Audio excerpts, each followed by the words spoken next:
계속 쭉 읽게 될 텐데 그냥 한마디로 표현해 드리면 고구마를 먹는다 이렇게 생각하시면 됩니다. 계속 답답한 얘기가 계속 반복이 되고 계속 이제 목이 메어 와요.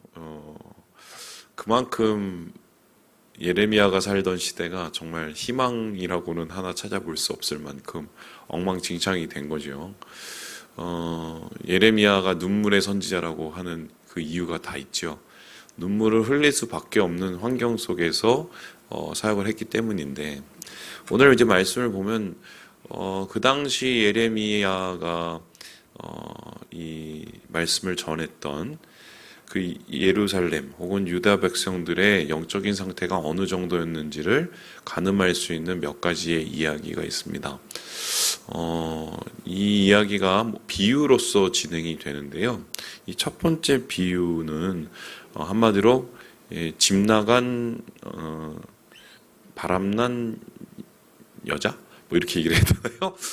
아내. 뭐 이렇게 볼 수 있습니다. 우리 함께 1절의 말씀을 같이 한번 읽어보도록 하지요. 시작. 그들이 말하기를 가령 사람이 그의 아내를 버림으로 그가 그에게서 떠나 타인의 아내가 된다 하자. 남편이 그를 다시 받겠느냐? 그리하면 그 땅이 크게 더러워지지 아니하겠느냐 하느니라. 내가 많은 무리와 행음하고서도 내게로 돌아오려느냐? 여호와의 말씀이니라. 이 말씀을 좀 정리를 해야 됩니다. 마치 이렇게 보니까 어떤 남편이 있는데 남편이 아내를 버렸어요. 근데 아내를 버렸는데 그 아내가 그러니까 다른 남자를 찾아서 가고 뭐 살고 있는데, 그러면은 뭐 이게 더러워져서 다시 돌아오겠느냐? 이렇게 여겨지는데 그게 아니라요. 이 말씀을 정확하게 표현하면 이겁니다. 세번역에서는 또 좀 더 자세하게 표현하는데 제가 한번 읽어보도록 할게요.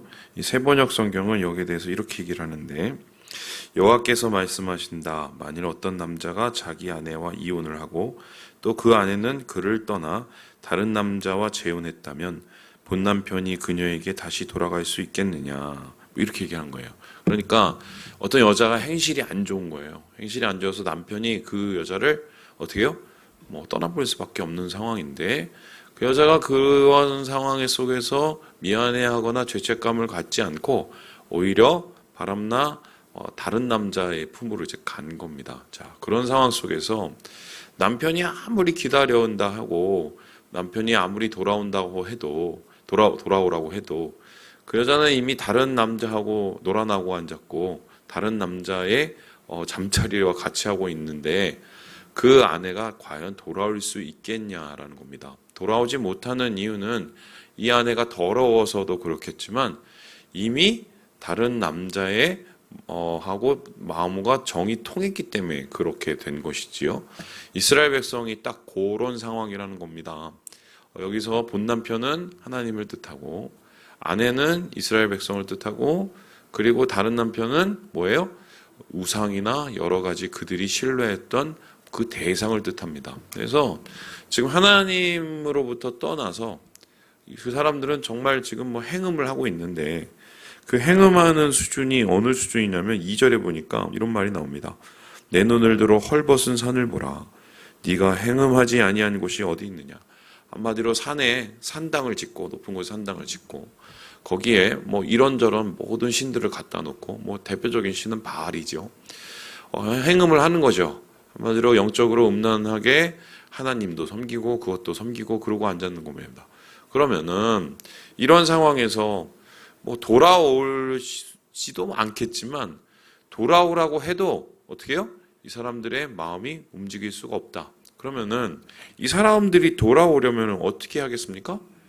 그 남편 떠나서 바람난 그 남자를 버리고 거기서 정리하고 그리고 나서 돌아와야 이게 돌아오는 둥 마는 둥 하는데, 이스라엘 백성에게는 그럴 마음이 1도 없었다는 겁니다. 근데 더 좀 심각한 게 바로 이건데요. 우리 함께 5절의 말씀을 같이 한번 읽어보도록 하겠습니다. 5절입니다. 시작. 노여움을 한없이 계속하시겠으며 끝까지 품으시겠나이까 하지 아니하겠느냐. 보라, 내가 이같이 말하여도 악을 행하여 내 욕심을 이루었느니라 하시니라. 죄를 계속 짓고 있잖아요. 그럼 죄를 계속 짓고 있으면 문제가 뭐냐면 사람 마음이 뻔뻔해집니다. 한 번 지은 죄는 어렵지만 2번, 3번, 10번 지은 죄는 쉽고요. 10번이 되면 100번이 되는 건 쉽고 100번이 되면 그때부터는 죄가 아닙니다. 그게 이게 사람의 마음인데 이제 그러고 나서 이스라엘 백성들이 하도 죄에 젖어 살아서 이게 죄인지 아닌지도 모르는 거예요. 그런데 하나님께서는 분명히 죄의 이 결과를 묻으시죠. 그 죄의 결과로 말미암아 이 3절에 보니까요. 단비가 그쳤다 늦은 비가 없어졌다라고 얘기합니다. 이스라엘 백성에게 있어서 농사는 10월부터 5월까지 계속되는 비가 잘 내려야 그 비를 가지고 가두어서 그걸 가지고 농사를 짓거든요. 근데 하나님께서 이들의 죄 때문에 비를 내리지 않도록 하늘을 닫아버리신 거예요. 그러니까 이제 그런 하나님께서 어려움을 주시고 힘듦을 주시는 이유는 이스라엘 백성 혹은 유다 백성을 죽이려고 그럽니까? 아니면 그들을 살리려고 그런 겁니까? 살리려고 정신 차리게 하려고 그런 거죠. 그럼 그 상황 속에서 한마디로 음란한 그것을 버리고 그 남자 버리고 그 우상 버리고 하나님께로 잘못했다고 돌아오고 기어 들어오면 되는데 그거를 안 해요. 안 하고 뭐라고 얘기하냐면 지금 보세요. 우리가 읽었던 5절 보니까 아이고 하나님이 그래도 우리 아버지인데 정확하게 말하면은 이 4절의 아버지라는 말은 주인인데예요. 하나님이 우리 주인인데 뭐 남편인데 뭐 언제까지 이러시겠어? 좀 지나고 나면은 마음 좀 풀리시겠지 뭐. 그러면은 그때 되면은 뭐 다 이렇게 뭐 해결되지 않겠어? 시간이 다 해결해 줄 거야. 여러분 시간은 해결해 주지 않습니다. 우리가 회개해야 해결해 주시는 거죠. 그런데 하나님께서는 이러한 이스라엘 백성의 한마디로 망가진 양심, 그죠? 망가진 영적 감각을 보시면서 이건 정말 구제불능이다라고 이야기를 하고 있어요. 두 번째로 이스라엘의 상황이 얼마나 고구마 같은 상황이었느냐 여기에 대해서 이렇게 얘기를 하고 있는데요. 우리 함께 11절의 말씀을 같이 한번 읽어보도록 하겠습니다. 11절입니다. 시작. 여호와께서 내게 이르시되 배역한 이스라엘은 반역한 유다보다 자신이 더 의로움이 나타났나니. 여기 보니까 이스라엘도 나오고 유다도 나옵니다. 이 소리가 뭐냐면 이스라엘은 북이스라엘이에요. 유다는 남유다입니다. 우리와 같이 남과 북이 나눠졌죠. 그런데 여러분 아시겠지만 북이스라엘은 아수르에 의해서 어떻게요? 망했어요. 아수르에 의해서 망한 게 언제냐? 지금 이 기록된 연대가 요시야 시대이니까 거의 100여 년 전에 100년 전에 이미 북이스라엘은 망했고 이스라엘 백성은 자치를 지금 감추고 있는 상황인 거예요. 그러면 그거를 유대 백성들이 다 봤어요. 그걸 보고 뭘 느낍니까? 야, 저렇게 죄 짓고 저렇게 행음하고 저렇게 하나님 마음 괴롭히면은 쫄딱 망하는구나. 이걸 보면서 어떻게 해야 돼요? 그거 보면 두려워해야 되죠. 그리고 자기 자신을 다시 한번 경각시키는 그런 계기를 삼아야 되는데 이스라엘 백성은 그렇지 않았어요. 그러한 모습을 다 목도하고 나서 그러한 내쳐진 이스라엘 백성들, 북이스라엘의 백성들의 모습을 다 보고 나서도 이스라엘 백성의 마음, 유대 백성의 마음은 1도 꿈쩍거리지 않았습니다. 자, 그러면 왜 유대 백성은 그 타산지석이죠. 남의 일을 딱 보고 북이스라엘의 일을 보고도 마음이 꿈쩍하지 않고 완전히 철창같이 마음이 딱딱했었고 차가웠을까요? 이 말씀을 잘 들여다보면 이유를 찾게 되는데 우리 11절에 본 것처럼 하나님이 보시기에는 북이스라엘이 오히려 유다보다 낫다고 얘기하거든요. 그 소리는 유다 백성은 반대로 생각했다는 거예요. 이런 건데 쉽게 설명해 보겠습니다. 어떤 사람이 있는데 죄 짓고 벌 받은 거예요. 특별히 그것이 너무 선명한 하나님의 역사라고 한번 생각을 해봅시다. 그럼 우리는 그걸 보고 뭘 생각합니까? 아유, 저 인간은 저러고서 내가 죄 져서 벌 받을 줄 알았어 라고 얘기합니다. 그 말에는 뭐가 숨어 있어요? 나는 쟤보다는 나아. 나는 쟤보다는 깨끗해. 한마디로 다른 사람을 보면서 내 죄를 보는 게 아니라 그 사람의 죄만 들춥니다. 이게 인간의 아주 못된 심리죠.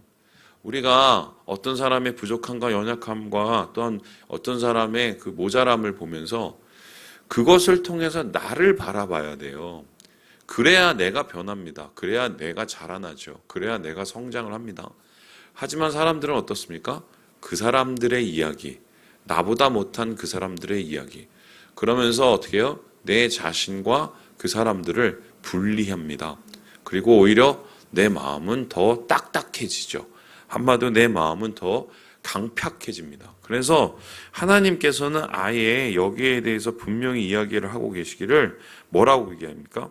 우리 함께 12절의 말씀을 같이 한번 읽어보도록 하겠습니다. 시작.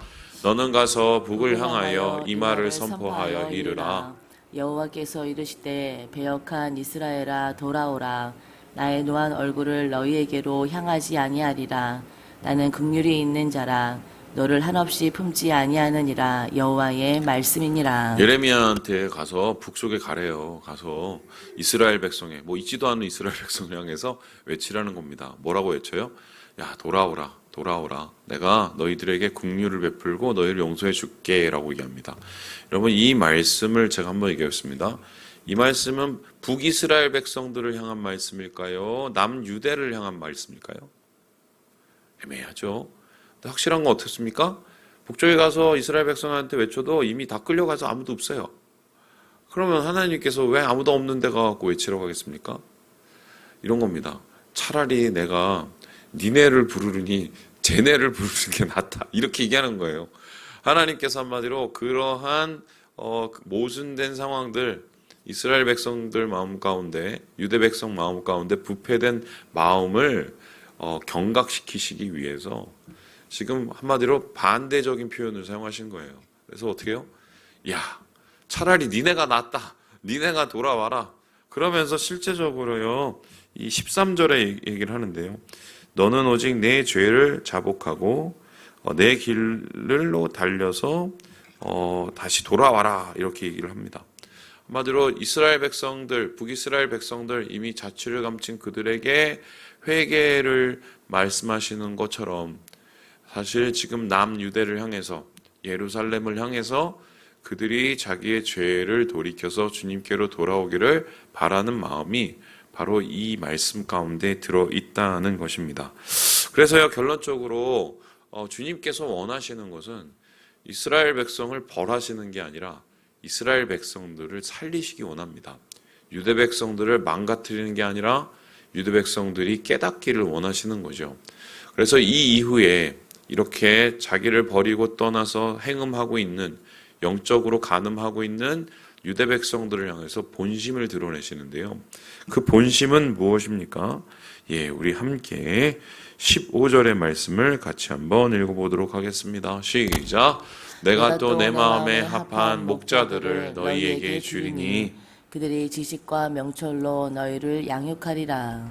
주님께서는 이들의 회개를 요구하시면서 회개할 경우에 어떠한 혜택이 있는지를 분명히 얘기하십니다. 이 첫 번째는요, 하나님께서 회개할 경우에 이스라엘이든 남유대든 다시 그들을 그 땅으로 인도해내서 회복하시겠다고, 하나님의 나라를 회복하시겠다고 말하고, 뿐만 아니라 하나님께서 원하시는 목자, 제대로 된 왕, 한마디로 이 마음에 합한 목자라고 하면 다윗을 뜻하거든요. 다윗은 이스라엘 백성들 중에 가장 존경받고 가장 영광스러운 나라를 만들었던 사람인데, 그런 다윗과 같은 왕을 내가 세워서 그를 통해서 제대로 된 나라를 만들어 보겠다라고 하나님께서 말씀하고 계시지요. 뿐만 아니라 아주 특별한 표현을 쓰고 계시는데요. 우리 함께 16절의 말씀을 한번 같이 한번 읽어보겠습니다. 시작. 여호와의 말씀이니라. 너희가 이 땅에서 번성하여 많아질 때에는 사람들이 여호와의 언약궤를 다시는 말하지 아니할 것이요, 생각하지 아니할 것이요, 기억하지 아니할 것이요, 찾지 아니할 것이요, 다시는 만들지 아니할 것이며. 너희가 만일에 회개하고 돌아오면은 회복시켜 주는데 다윗과 같은 왕을 다시 내가 세우겠고, 뿐만 아니라 언약궤가 기억되지 않게 하겠다라고 합니다. 여러분, 언약궤는 뭡니까? 하나님과 이스라엘 백성의 약속의 상징이에요. 그래서 그 괴짝이 문제가 아니라 그 박스를 열면은 그 박스 안에 뭐가 있었습니까? 약속을 상징하는 십자가 돌판이 있었습니다. 그리고 뭐 나중엔 사라졌지만 이스라엘 백성을 광야 40년 동안 먹였던 뭐가 있습니까? 이 만나, 이 항아리가 있었어요. 그리고 이스라엘 백성을 하나님께서 인도하셨던 아론의 지팡이가 있습니다. 이거는 하나님께서 이스라엘 백성을 광야 40년 동안 함께 하시고 하나님께서 광야에서 함께 하셨던 것처럼 이스라엘 백성을 지키시고 인도하시겠다는 임재의 약속을 뜻하는 거예요. 그런데 하나님께서 이들이 돌아왔을 때 회복하실 때 언약궤 자체를 없애겠다 말씀하신 건 뭡니까? 약속의 증표만 주는 것이 아니라 하나님께서 그들 가운데 아예 자리 잡고 같이 사시겠다고 이야기를 해요. 그래서요 17절에 보니까 이런 말을 하는데요. 그들에게 여호와의 보좌라 일컬음을 받는 예루살렘이 되게 하겠다. 하나님과의 거리가 아예 진짜 이젠 영이 되고 가까워지고 뿐만 아니라 하나님께서는 이들의 마음을 다스려서 한마디로 하나님께서 원하시는 원래의 약속의 땅, 약속의 축복, 약속의 회복을 원하신다. 이것을 주님께서 말씀하고 있는 것입니다. 자, 그렇다면 오늘 말씀 속에서 우리가 얻게 되는 교훈을 찾게 된다면 무엇일까? 까불지 말고 돌아오자. 까불지 말고 돌아오자. 사람은 그래요. 죄 지면 제가 진짜 목회해봐서 많은 분 만나봤잖아요. 감사한 게 제가 목사라도 되니까 여기 있는 거죠. 뭐. 안 그러면 제가 얼마나 죄를 많이 졌겠어요. 그 다음에 두 번째 깨닫게 되는 거죠. 사람은 한 번 죄 지면 돌이키기가 진짜 힘듭니다. 진짜예요. 우리 생각에는 뭐 저거 좀 나중에 괜찮겠지 이러잖아요. 여러분 각도를 한번 생각을 해보세요. 각도. 저 북한에 가면은 뭐 이상하게 뾰족하게 생긴 막 그 호텔인가 뭐 그런 거 있다면서요. 제가 뭐 안 가봐서 전 돈 주고도 평양 가려면 안 갈 것 같은데 짓다가 말았다고 그러더라고요. 짓다가 만 이유가 뭐냐면은 이게 모르겠더라. 어떻게 구조가 뭔가 문제가 생긴 거래요. 근데 그 구조가 문제가 생긴 게 제가 정확히는 모르지만 그렇게 얘기되는데 각도 0점 몇 도 때문에 그렇다더만요. 이게 여기서 보면 각도 몇 도가 요거지만 이게 나중에 커지면 어마어마해지는 거지. 죄라는 게 이래요. 맨 처음에는 이거 나중에 괜찮아지지 않겠어? 안 돌아오시더만요. 그래서 마음 고쳐먹는 게 너무 힘들어요, 사실. 마음 고쳐먹는 게 힘들어서 우리가 어떻게 해야 되냐? 그냥 죄지면 빨리빨리 회개하고 하나님 앞에 무릎 꿇는 습관을 갖춰야지.